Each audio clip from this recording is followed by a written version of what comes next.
Assalamualaikum warahmatullahi wabarakatuh. Selamat datang di channel Jayanto Studio, tempat di mana kita bersama-sama mendalami makna dan pesan Al-Quran yang mulia. Pada kesempatan kali ini, kita akan membahas tafsir surat Al-Baqarah ayat ke-21 sampai ayat ke-25 berdasarkan penjelasan dari kitab tafsir Ibnu Katsir, salah satu rujukan tafsir yang paling mendalam dan terpercaya. Ayat-ayat ini mengandung perintah yang sangat penting, yaitu seruan kepada seluruh umat manusia untuk beribadah hanya kepada Allah, Sang Pencipta. Allah juga menggambarkan keindahan surga yang dijanjikan bagi orang-orang beriman sebagai balasan atas keimanan dan amal saleh mereka. Mari kita pelajari bersama makna ayat-ayat ini, bagaimana pesan-pesan yang terkandung di dalamnya dapat menjadi pedoman hidup kita, dan bagaimana kita bisa menjadikannya sebagai bekal untuk mendekatkan diri kepada Allah. Simak pembahasannya sampai akhir, dan jangan lupa untuk mendukung channel ini dengan like, share, dan subscribe agar dakwah ini terus berkembang. Semoga pembahasan ini membawa manfaat dan berkah bagi kita semua. Selamat menyimak. Bismillahirrahmanirrahim. Dengan menyebut nama Allah, yang Maha Pengasih, lagi Maha Penyayang. Ya ayyuhan nasu u'budu rabbakumul ladzi khalaqakum walladzina min qablikum la'allakum tattaqun. Wahai manusia, sembahlah Tuhanmu yang telah menciptakanmu dan orang-orang sebelum kamu agar kamu bertakwa. Ayat ini merupakan perintah yang universal, ditujukan kepada seluruh umat manusia, baik yang beriman maupun yang kafir. Ibnu Katsir menjelaskan bahwa seruan ini adalah panggilan kepada seluruh manusia untuk mengesahkan Allah dalam ibadah, sebab Ia adalah satu-satunya pencipta yang berhak disembah. Ibnu Katsir menegaskan bahwa makna ubudu atau ibadah dalam konteks ini mencakup ketaatan penuh kepada Allah dengan segala bentuk perbuatan, baik berupa hati, lisan, maupun anggota tubuh, yang dilakukan hanya untuk Allah. Penggunaan kata robbakum menunjukkan kedekatan hubungan antara manusia dengan Allah, yang mengatur, memelihara, dan memberikan nikmat kepada mereka. Allah sebagai Sang Pencipta, yang telah menciptakanmu dan orang-orang sebelum kamu. Ibnu Katsir menekankan bahwa alasan utama manusia harus beribadah kepada Allah adalah karena Allah adalah satu-satunya pencipta mereka. Segala sesuatu di dunia ini, baik generasi sekarang maupun yang telah lalu, berasal dari penciptaannya. Ini juga menunjukkan bahwa Allah telah menciptakan manusia secara bertahap sejak Nabi Adam hingga generasi-generasi selanjutnya. Tujuan ibadah adalah agar bertakwa. Ibnu Katsir menjelaskan bahwa ibadah yang tulus kepada Allah akan menghasilkan ketakwaan, yaitu rasa takut kepada Allah yang mendorong manusia untuk taat kepadanya dan menjauhi larangannya. Ketakwaan ini merupakan inti dari keimanan dan menjadi tujuan utama dari penciptaan manusia, sebagaimana disebutkan dalam ayat lainnya. Dan aku tidak menciptakan jin dan manusia melainkan untuk beribadah kepadaku. Quran Surat Az-Zariyat ayat ke-56. Ibnu Katsir menyoroti bahwa ayat ini mengandung perintah tegas untuk mentauhidkan Allah dan menjauhi segala bentuk syirik. Seruan kepada ibadah ini berlaku untuk semua manusia tanpa terkecuali. Hal ini menunjukkan rahmat Allah yang universal. Dengan menyebut penciptaan manusia dan generasi sebelumnya, ayat ini mengingatkan bahwa Allah telah menunjukkan kuasa dan kebijaksanaannya dalam menciptakan makhluk dengan sempurna, sehingga hanya Dialah yang layak disembah. Pelajaran penting dari ayat ini adalah: 1. Tauhid sebagai dasar ibadah. Ayat ini menegaskan bahwa hanya Allah yang berhak disembah karena Dia adalah satu-satunya pencipta. Tauhid adalah inti dari agama Islam. 2. Manusia harus mengakui ketergantungan kepada Allah. Sebagai makhluk ciptaan, manusia bergantung sepenuhnya kepada Allah dalam segala hal, mulai dari kehidupan hingga rezeki. 3. Tujuan hidup adalah takwa. Ibadah yang benar akan membentuk manusia menjadi individu yang bertakwa, yaitu mereka yang selalu sadar akan kehadiran Allah dan berusaha menjalani kehidupan sesuai petunjuknya. Kesimpulan surat Al-Baqarah ayat ke-21 adalah seruan universal bagi seluruh manusia untuk beribadah hanya kepada Allah Sang Pencipta. Ayat ini menegaskan hubungan erat antara penciptaan, ibadah, dan ketakwaan. Penjelasan Ibnu Katsir memberikan gambaran mendalam bahwa tujuan utama dari ibadah adalah mencapai ketakwaan, yang menjadi puncak keimanan dan kunci keselamatan di dunia dan akhirat. الذي جعل لكم الأرض فراشا والسماء بناء وأنزل من السماء ماء فأخرج به من الثمرات رزقا لكم فلا تجعلوا لله أندادا وأنتم تعلمون. Dialah yang menjadikan bumi sebagai hamparan bagimu dan langit sebagai atap, dan Dia menurunkan air hujan dari langit, lalu Dia menghasilkan dengan hujan itu segala buah-buahan sebagai rezeki untukmu. Karena itu janganlah kamu mengadakan sekutu-sekutu bagi Allah, padahal kamu mengetahui nikmat Allah yang tak terhingga. Ibnu Katsir memulai tafsir ayat ini dengan menjelaskan bahwa Allah mengingatkan manusia akan nikmat-nikmatnya yang luar biasa, yang seharusnya mendorong mereka untuk hanya beribadah kepadanya dan tidak menyekutukannya. Ia menjadikan bumi sebagai hamparan bagimu.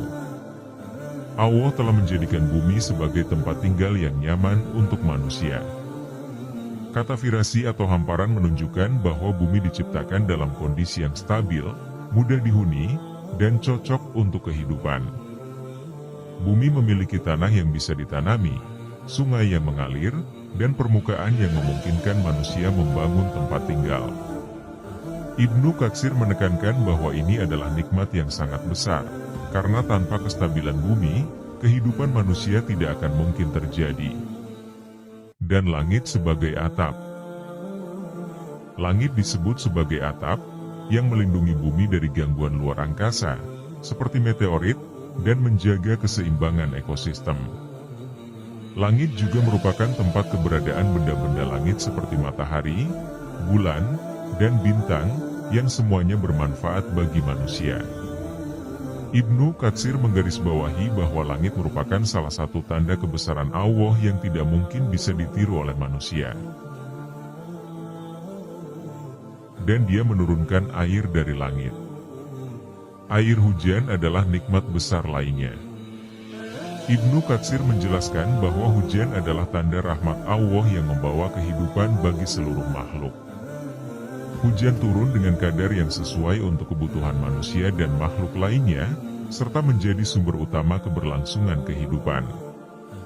Lalu Dia menghasilkan dengan hujan itu segala buah-buahan sebagai rezeki untukmu. Dari air hujan, Allah menumbuhkan berbagai jenis tumbuhan, pohon, dan buah-buahan, yang semuanya menjadi sumber makanan bagi manusia. Buah-buahan tersebut tidak hanya menyediakan kebutuhan nutrisi, tetapi juga menjadi bukti keanekaragaman ciptaan Allah. Ibnu Katsir menyoroti bahwa perbedaan rasa, warna, dan manfaat dari buah-buahan ini adalah tanda kekuasaan Allah. Meskipun tumbuh dari tanah yang sama dan disiram dengan air yang sama, hasilnya berbeda-beda, menunjukkan kebesaran dan hikmah Allah. Karena itu janganlah kamu mengadakan sekutu-sekutu bagi Allah. Setelah menjelaskan nikmat-nikmatnya, Allah melarang manusia untuk menyekutukannya dengan makhluk lain. Ibnu Katsir menegaskan bahwa ayat ini merupakan perintah tegas untuk menjauhi segala bentuk kesyirikan, baik berupa penyembahan berhala, keyakinan terhadap dewa-dewa, atau ketergantungan kepada selain Allah. Padahal kamu mengetahui. Allah menyebutkan bahwa manusia sebenarnya mengetahui bahwa hanya Ia yang memberikan semua nikmat tersebut. Dengan akal dan pengetahuan, manusia dapat memahami bahwa tidak ada makhluk lain yang memiliki kemampuan seperti Allah. Oleh karena itu, menyekutukan Allah adalah tindakan yang tidak masuk akal dan bertentangan dengan fitrah manusia. Ayat ini mengajarkan bahwa segala sesuatu di alam semesta adalah ciptaan Allah yang sempurna. Dari bumi, langit, hingga air hujan, semuanya dirancang untuk memenuhi kebutuhan makhluk hidup. Keindahan dan keteraturan alam adalah tanda kebesaran Allah yang mengundang manusia untuk merenung dan bersyukur. Manusia tidak dapat hidup tanpa nikmat-nikmat yang Allah berikan, seperti bumi yang stabil, langit yang melindungi, dan hujan yang memberikan kehidupan. Ini menunjukkan bahwa manusia sepenuhnya bergantung kepada Allah dan seharusnya berserah diri kepadanya. Ayat ini juga menegaskan larangan untuk menyekutukan Allah. Hanya Allah yang layak disembah karena Ia adalah satu-satunya pencipta dan pemberi nikmat. Kesirikan adalah bentuk ketidakadilan terbesar karena memberikan hak Allah kepada makhluk lain. Manusia diperintahkan untuk bersyukur atas nikmat-nikmat Allah dengan cara beribadah hanya kepadanya. Bersyukur bukan hanya dengan ucapan, tetapi juga dengan perbuatan, seperti taat kepada perintah Allah dan menjauhi larangannya. Relevansi ayat ini dengan kehidupan modern. Nikmat berupa bumi, langit, dan air adalah karunia besar yang harus dijaga.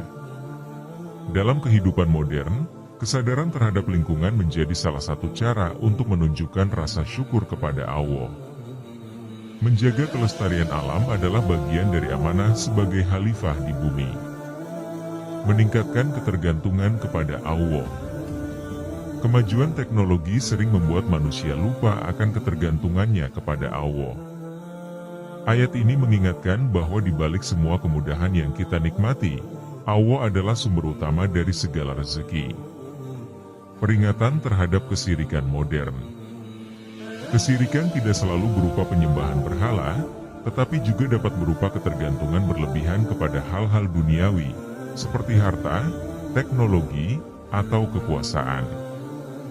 Ayat ini mengajarkan untuk selalu mengutamakan Allah di atas segalanya.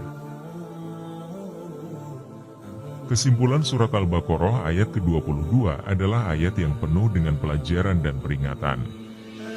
Allah mengingatkan manusia tentang nikmatnya yang melimpah, mulai dari bumi, langit, hingga air hujan yang menjadi sumber kehidupan.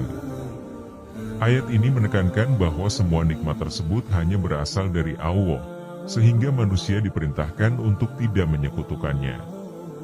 Penjelasan Ibnu Katsir memberikan panduan untuk memahami makna ayat ini secara mendalam.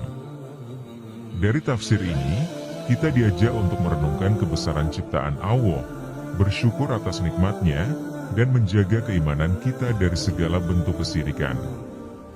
Semoga kita termasuk hamba yang selalu bersyukur dan beribadah hanya kepada Allah. وَإِن كُنتُمْ فِي رَيْبٍ مِّمَّا نَزَّلْنَا عَلَى عَبْدِنَا فَأْتُوا بِسُورَةٍ مِّن مِّثْلِهِ وَادْعُوا شُهَدَاءَكُم مِّن دُونِ اللَّهِ إِن كُنتُمْ صَادِقِينَ. Dan jika kamu tetap dalam keraguan tentang Al-Quran yang kami wahyukan kepada hamba kami yaitu Muhammad, buatlah satu surah yang semisal Al-Quran itu dan ajaklah penolong-penolongmu selain Allah, jika kamu orang-orang yang benar. Ayat ini merupakan salah satu bentuk tantangan Allah kepada orang-orang kafir yang meragukan kebenaran Al-Quran. Allah menegaskan bahwa Al-Quran adalah wahyu ilahi yang mustahil dapat ditiru oleh manusia atau jin sekalipun. Tantangan ini menegaskan keaslian dan mukjizat Al-Quran yang menjadi bukti nyata bahwa kitab suci ini berasal dari Allah, bukan karangan manusia. Ibnu Katsir menjelaskan bahwa ayat ini ditujukan kepada kaum musyrikin Mekah yang menuduh Nabi Muhammad Shallallahu Alaihi Wasallam mengarang Al-Quran. Allah menantang mereka untuk membuat satu surah saja yang setara dengan Al-Quran jika tuduhan mereka benar. Ibnu Katsir menegaskan bahwa keraguan terhadap Al-Quran adalah bentuk kesombongan dan kebodohan. Al-Quran adalah mukjizat terbesar Nabi Muhammad SAW yang tidak mungkin ditiru oleh siapapun. Allah menantang mereka untuk membuktikan klaim mereka dengan tindakan, bukan sekadar kata-kata. Keraguan yang dimaksud dalam ayat ini mencakup 1. Keraguan bahwa Al-Quran adalah wahyu dari Allah. 2. Tuduhan bahwa Al-Quran adalah karangan Nabi Muhammad SAW.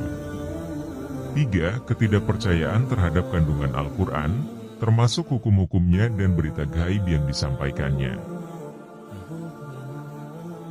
Allah menantang mereka untuk membuat satu surah yang setara dengan Al-Quran.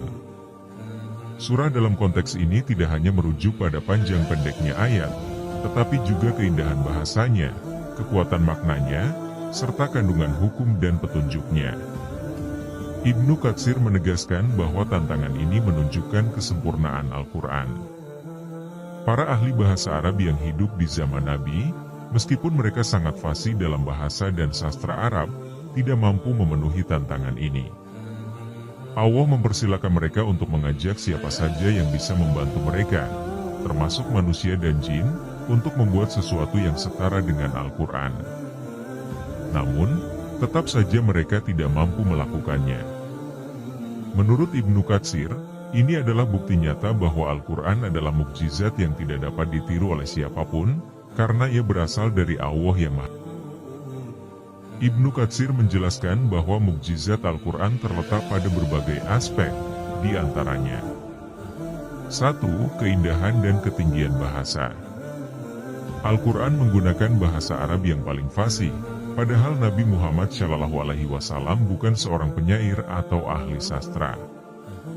2. Konsistensi kandungan.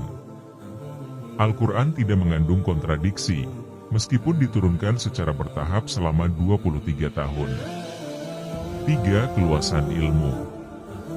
Al-Quran mencakup ajaran tentang akidah, ibadah, hukum, sejarah, dan ilmu pengetahuan, yang semuanya relevan sepanjang masa. 4. Pengaruhnya terhadap hati. Al-Quran memiliki kekuatan yang luar biasa untuk menyentuh hati dan mengubah kehidupan manusia. Sejarah tantangan ini adalah, sejak zaman Nabi Muhammad SAW hingga sekarang, tidak ada seorang pun yang mampu menjawab tantangan Allah ini.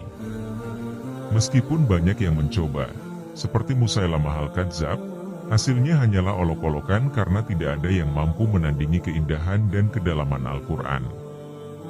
Ibnu Katsir menegaskan bahwa kegagalan ini adalah bukti bahwa Al-Quran benar-benar berasal dari Allah.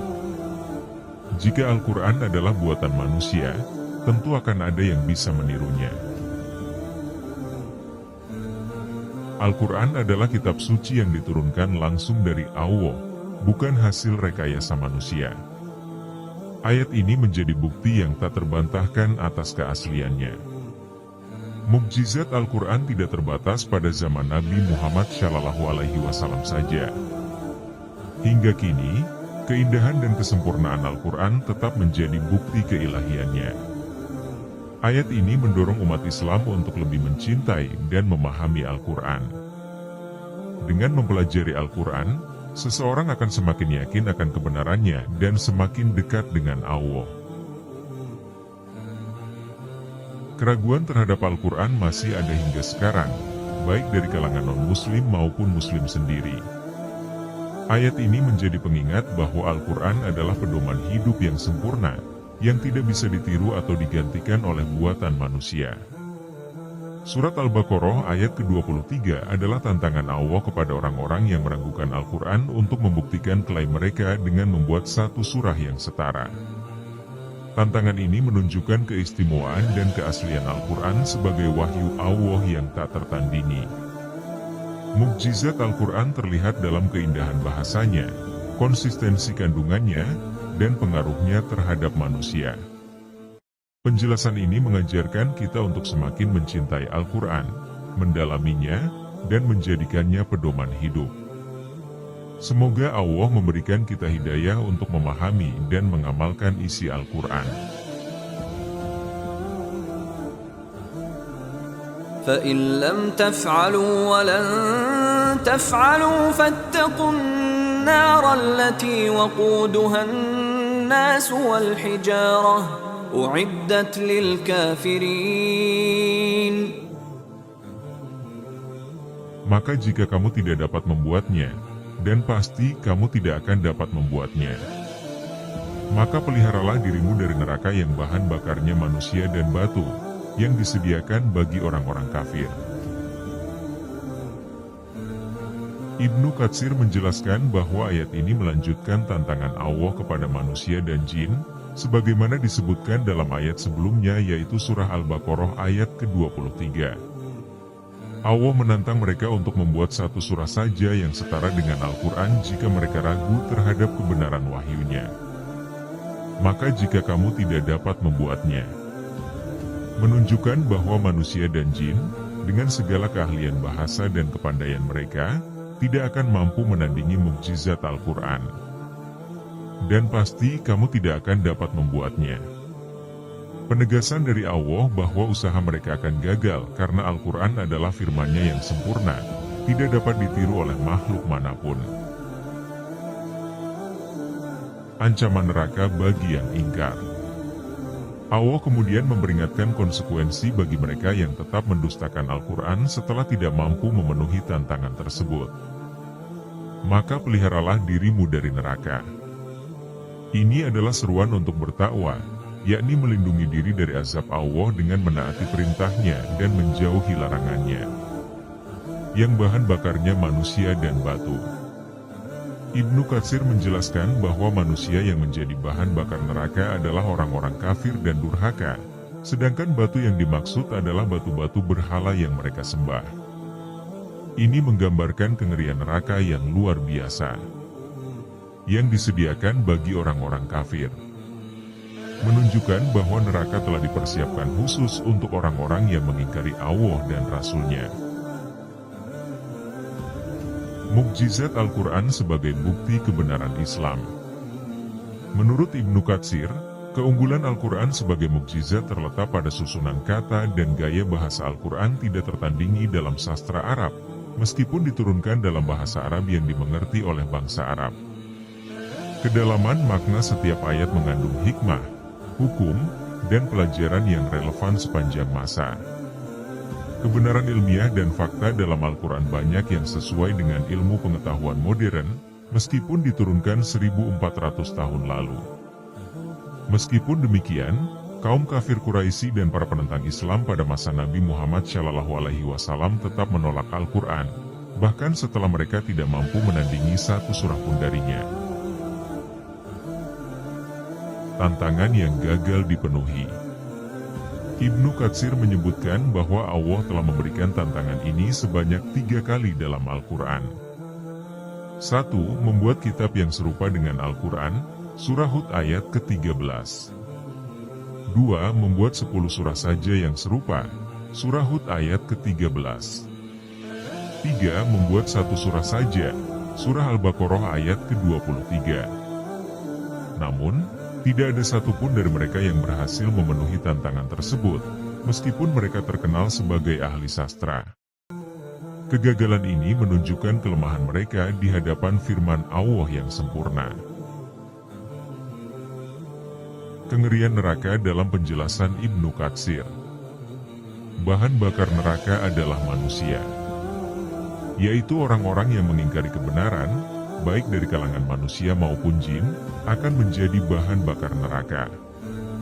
Selain manusia, batu-batu berhala yang disembah juga akan dilemparkan ke neraka, sebagai bentuk penghinaan kepada para penyembahnya. Neraka adalah tempat yang disiapkan untuk orang kafir sebagai balasan atas penolakan mereka terhadap wahyu Allah. Ibnu Katsir menegaskan bahwa neraka akan kekal bagi mereka yang mati dalam keadaan kufur. Ibnu Katsir menjelaskan bahwa ancaman neraka ini adalah bentuk keadilan Allah. Allah telah memberikan peringatan yang cukup melalui para nabi dan kitabnya, termasuk Al-Quran. Bagi mereka yang mengingkarinya, konsekuensinya adalah siksa neraka yang pedih. Pelajaran dari ayat ini adalah: 1. Kebenaran Al-Quran sebagai mukjizat. Ketidakmampuan manusia untuk menandingi Al-Quran menunjukkan bahwa kitab ini adalah firman Allah, bukan ciptaan manusia. Oleh karena itu, kita sebagai umat Islam harus menjadikannya pedoman utama dalam hidup. 2. Kewajiban bertakwa. Allah memerintahkan kita untuk bertakwa dan menjauhkan diri dari perbuatan yang dapat membawa kepada siksa neraka. Takwa adalah perisai yang melindungi kita dari azab Allah. 3. Ancaman neraka yang nyata. Ayat ini mengingatkan kita bahwa neraka adalah tempat yang nyata, dengan siksa yang sangat pedih.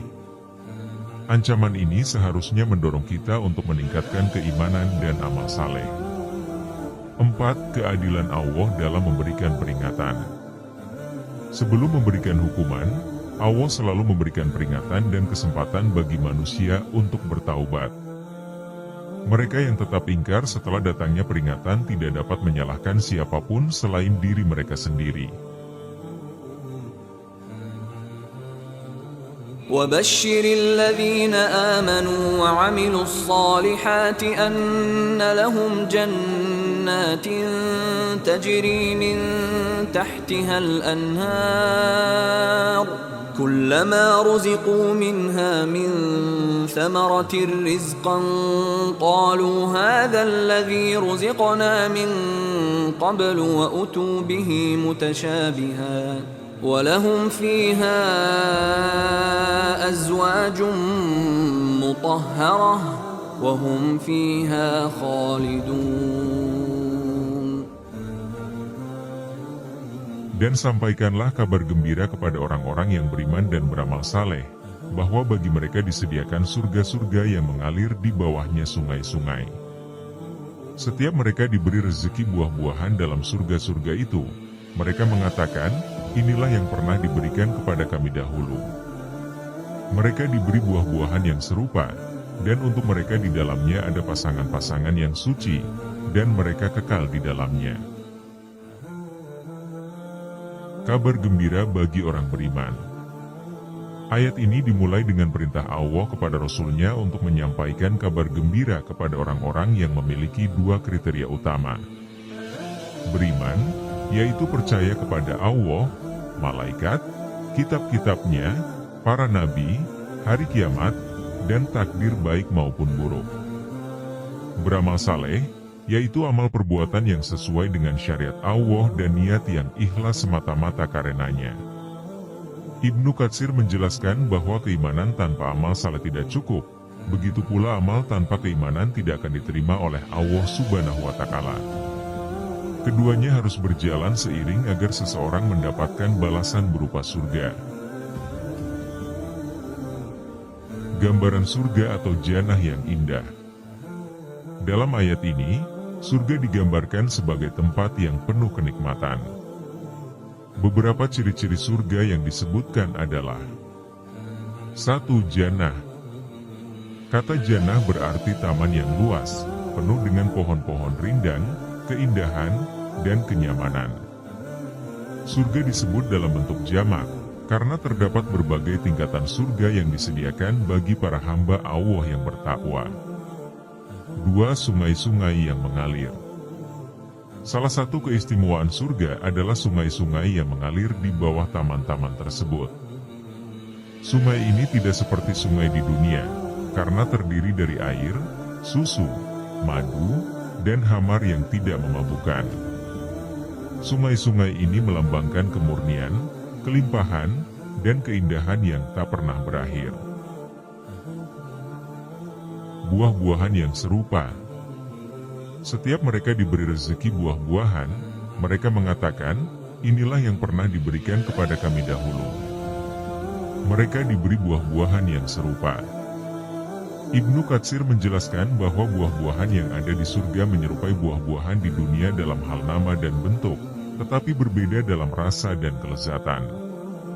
Orang-orang yang masuk surga akan merasa seolah-olah buah-buahan itu sama dengan yang pernah mereka rasakan di dunia. Tetapi setelah mencicipinya, mereka menyadari bahwa kenikmatannya jauh lebih tinggi dan tak tertandingi. Makna serupa juga bisa diartikan bahwa buah-buahan di surga selalu tersedia, tidak pernah habis, dan rasa setiap buah tidak pernah membosankan meskipun bentuknya terlihat serupa. Pasangan-pasangan yang suci. Dan untuk mereka di dalamnya ada pasangan-pasangan yang suci. Ibnu Katsir menjelaskan bahwa pasangan-pasangan di surga adalah istri-istri yang diciptakan dalam keadaan suci. Suci dari segala kekotoran fisik. Tidak ada haid, nifas, air liur, atau hal-hal yang mengurangi kesempurnaan. Suci dari kekotoran hati. Tidak ada sifat iri, dengki, atau kebencian. Hati mereka dipenuhi cinta, kasih sayang, dan kebaikan. Allah menciptakan pasangan-pasangan ini sebagai pendamping abadi bagi penghuni surga, sehingga mereka tidak merasa kesepian. Kekekalan di surga, dan mereka kekal di dalamnya. Salah satu keistimewaan surga adalah sifatnya yang kekal. Ibnu Katsir menegaskan bahwa penghuni surga akan hidup di sana selamanya, tanpa khawatir akan berakhirnya kenikmatan tersebut. Tidak ada kematian, tidak ada kesedihan, dan tidak ada perpisahan. Hal ini merupakan balasan yang sempurna bagi orang-orang yang beriman dan beramal saleh selama di dunia. Surat Al-Baqarah ayat ke-25 adalah janji Allah yang penuh kasih kepada hambanya yang beriman dan beramal saleh.